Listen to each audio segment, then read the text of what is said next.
Hi, I'm the Moorlander and this is Moorlander EDC. When I'm not talking about bags, you can guarantee I'm talking about my second passion in life, and that's watches. What we're here today to look at is the Protek Titanium Field Watch.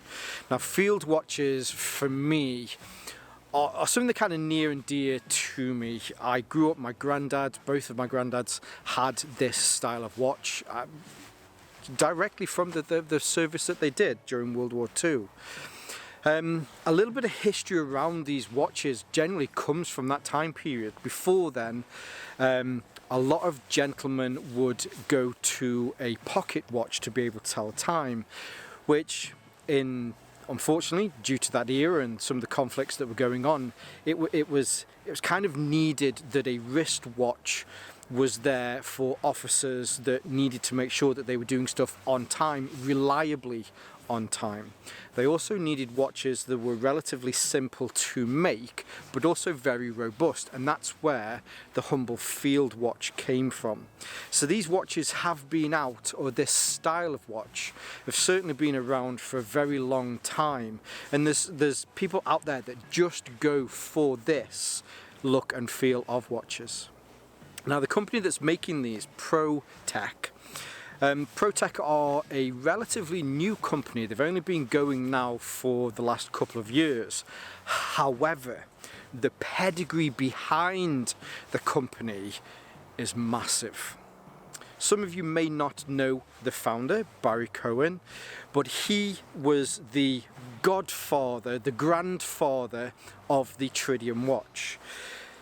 A lot of you will definitely know the name of the company Luminox. So way back when, it was Barry that had seen this tritium technology and thought this would be amazing to have this in a watch so that you get constant lume. Now it's not really lume, but I'm going to use the term lume just for this for now until I explain it a little bit further.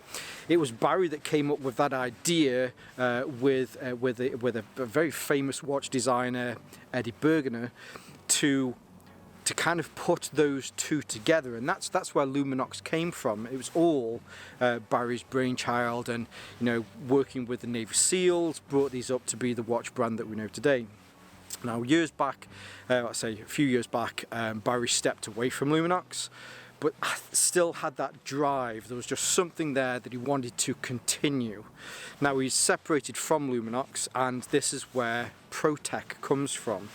There's a play on words there. So you've got Protek, pro being the professionals that these sort of watches are aimed towards, tech with the technology that's in there, plus combining the two, Protek is also kind of, it's aimed towards law enforcement, for military personnel, but also for people that are after a hard wearing watch.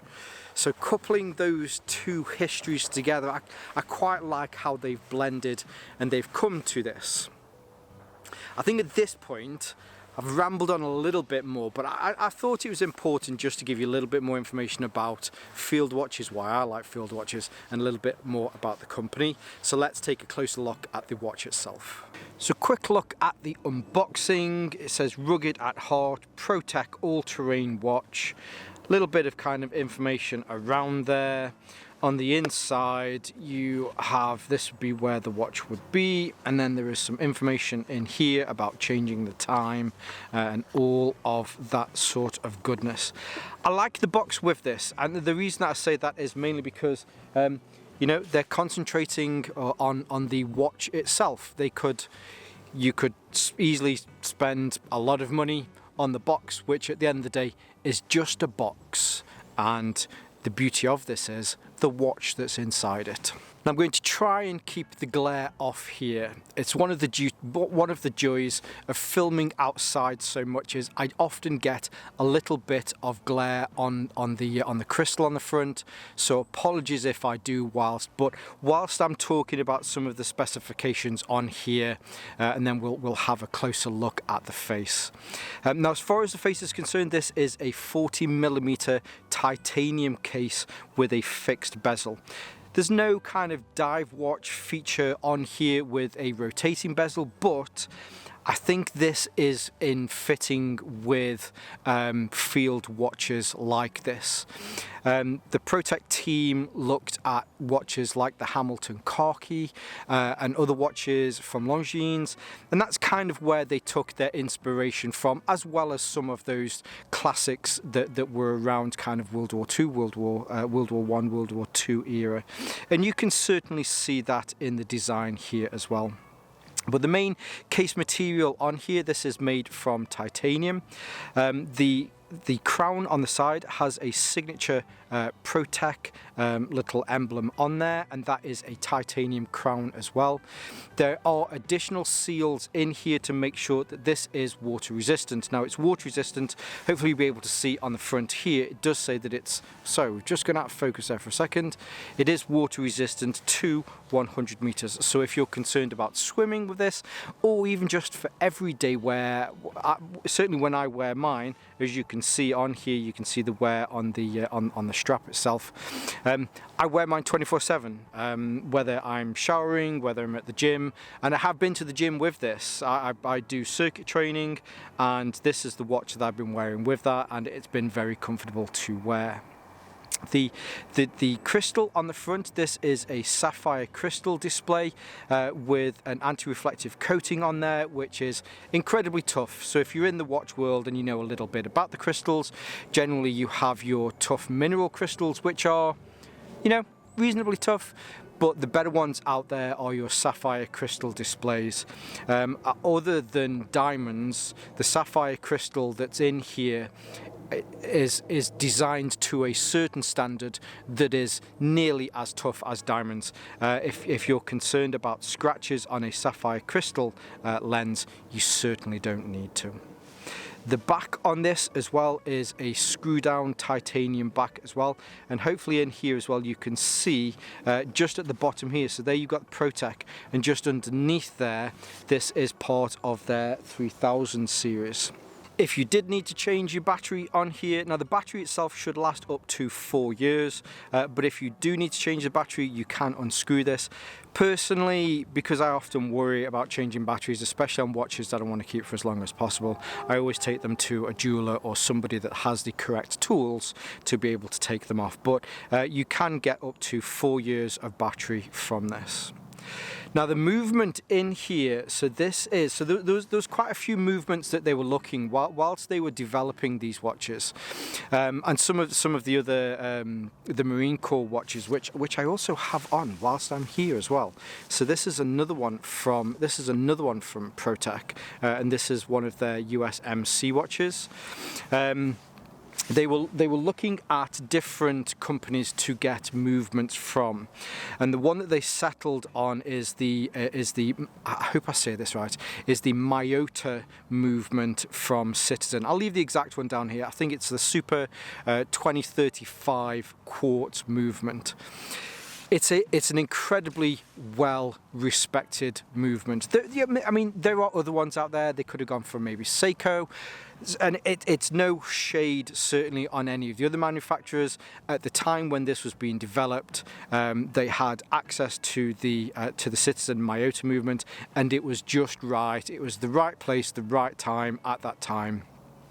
It is a 3-hand movement. Unfortunately, it's 12 o'clock at the moment, so the hands are the hour and the minutes hands are just behind. I'll tell you, well, shall we? If you want to change the time on here, you just have to pull out the crown, and then let's just move it back 10 minutes for now. Push that back in again. So it is a 3-hand movement, hour, minute, and you've got the seconds here. The seconds, hopefully I can line this up and reduce the glare on there, but the seconds are absolutely perfect as that goes round. Now, whilst we're talking about seconds, or at least the indices on here, it's probably a good point to talk about the tritium vials that are in here. So you have a few on this. The tritium vials that are on here are T100 vials. How tritium works is the company that makes these, and it also says this here on the back. So whilst we're having a look at the back here, let me see if I can get this into focus where is it? It says it here, Triggerlight. So they are the Swiss company, the largest Swiss company making these vials in Switzerland. I'm sure you could probably guess. The T and then the number after that denotes how much of the tritium that is within that vial, which also has a reflection on how much light it produces. These are T100. You've got T25, T50, and T100. The ones on here on the USMC, these are T25.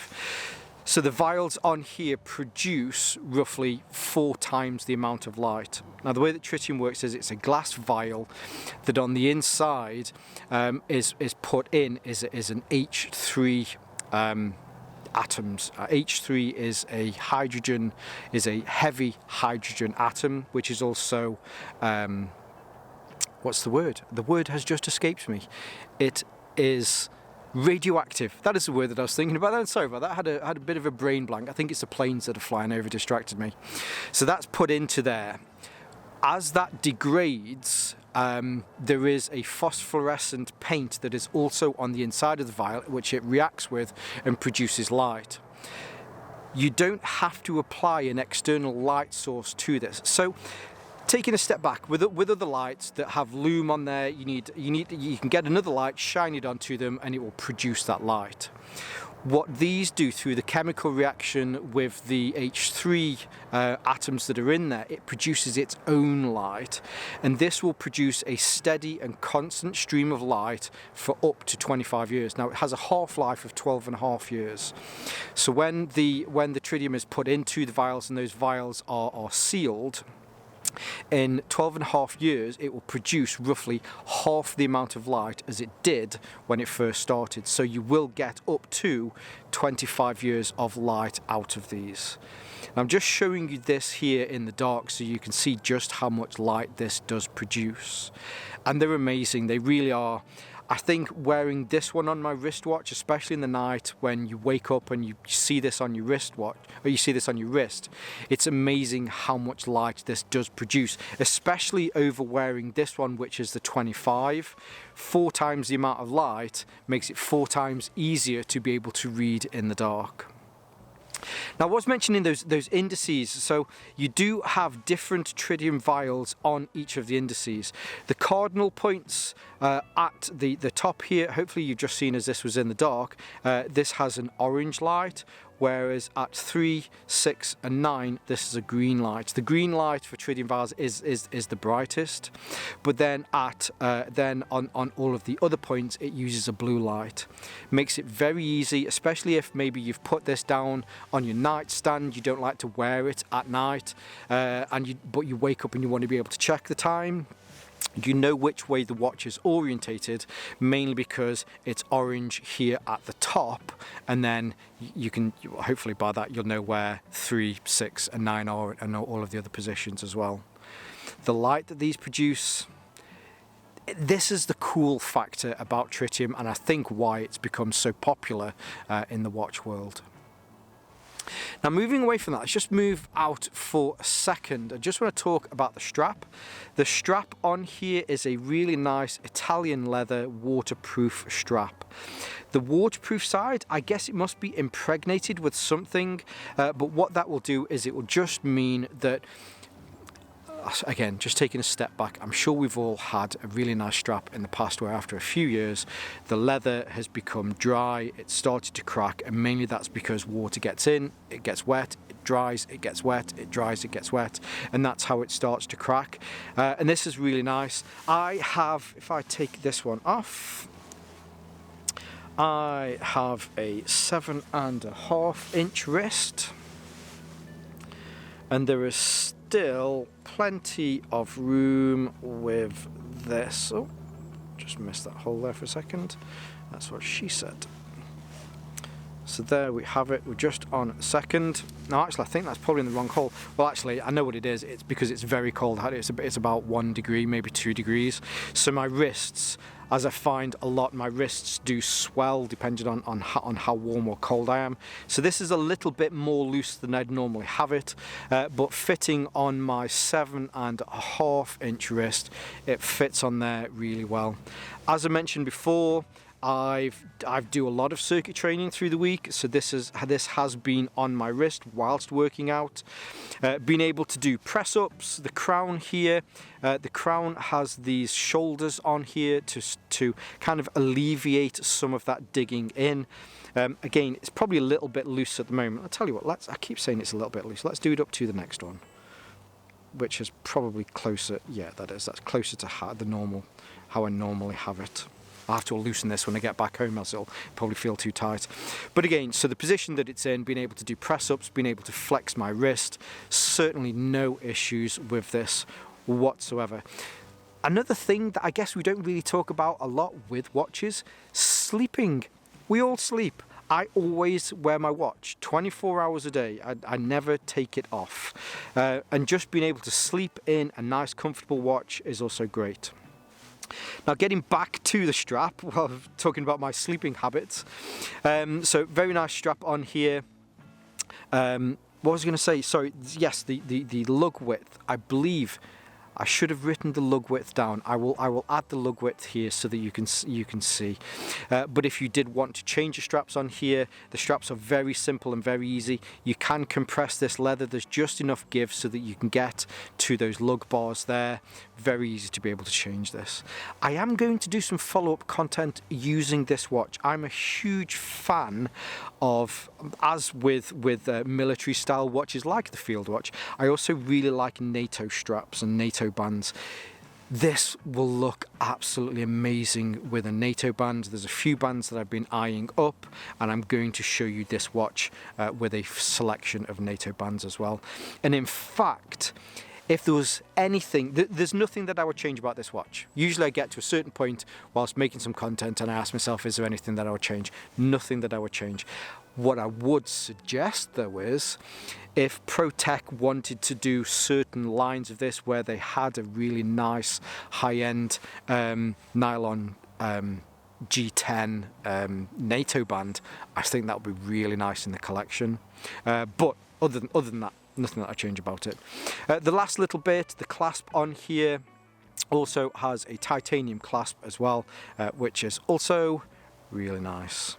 Now before I finish, this is one of the things that I really like about Field watches. You can go over the top with watches. There are some very busy watch faces out there. There's a simplicity to a Field watch that just speaks more to me than a very busy watch face. The faces on here, they do a few different versions, so you can get them in different colours. The colours of the Tritium remains the same, but it's that back watch face on there. I think it's a very elegant and simple looking face. Other than I mentioned, you can see that it's 100 meters on there. You just have the Protek logo on there, but yeah, that is a really, really handsome watch. Hopefully that's helped to give a little bit more of an understanding of why I love these watches so much. They're a very simple watch, and I think that's what I like about them. There's almost a level of humility with a watch like this. However, knowing the technology, the materials, the time and effort that's been put into this, it certainly takes it up to a next level, and yeah, really, really nice watch. Now I want to say a thank you to Barry Cohen from Protek. We've had a few conversations over the last 6 months. Really nice guy. It's been great learning about him, the history of the previous watch companies, and how Protek has grown, and hopefully how it will grow as a leading brand going forward. It's been really nice talking to him. Now I did say, full disclosure, at the beginning of this was sent to me by Henny Haynes. It was sent to me to make some content on. However, I'm under no obligation to review this like uber fairly. Well, no, that was uber positively. I will review this fairly, but they appreciate that I'm allowed to voice my own opinions as part of this content. Now, I've worked with Henny Haynes on a few pieces of content. We've grown a lot more, certainly over 2024. So I definitely want to say a huge thank you for their support of my channel through 2024, and I certainly look forward to that growing onwards in 2025 and beyond as well. Now, I'll leave some of their links below. I've not mentioned this because I'm just going on the understanding that everybody in the UK knows who Henny Haynes are. If you're not in the UK, I suppose I really should do. So Henny Haynes are the UK's largest EDC online manufacturer, easily the largest. They cater for every taste, every manufacturer.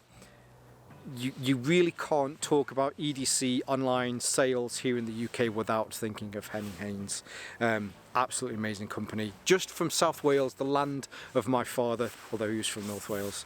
But anyway, so yes, of course, I'll leave some of those links below so that you can see more from Henny Haynes and from Protek.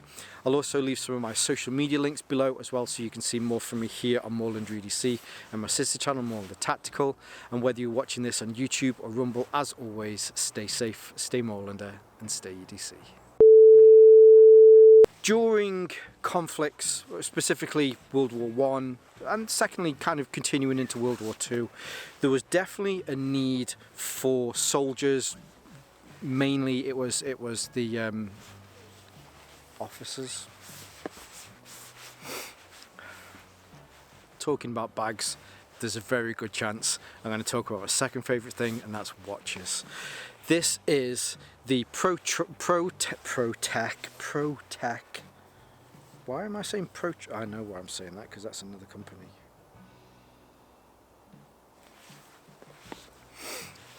From Luminox into Protek. Fuck you, you face. Start that again. I did it again. I stood there for 30 seconds. I'm not going to be able to. Remember that song, The Tribute? It's not the actual song that they were singing, it was a tribute to the best song in the world. The last 30 seconds that I didn't record because I didn't hit play were, it was like that speech from Braveheart. It's awe-inspiring, but those words are gone like tears in the rain. Anyway, where were we? Now hopefully you'll see there, everything about this watch is high-end. This is a watch that one, will last a while, and two, now hopefully that's helped to show why I have so much love for these styles of watches. I think they're a very humble looking watch, and I certainly mean that with the greatest respect. The technology that is in this watch certainly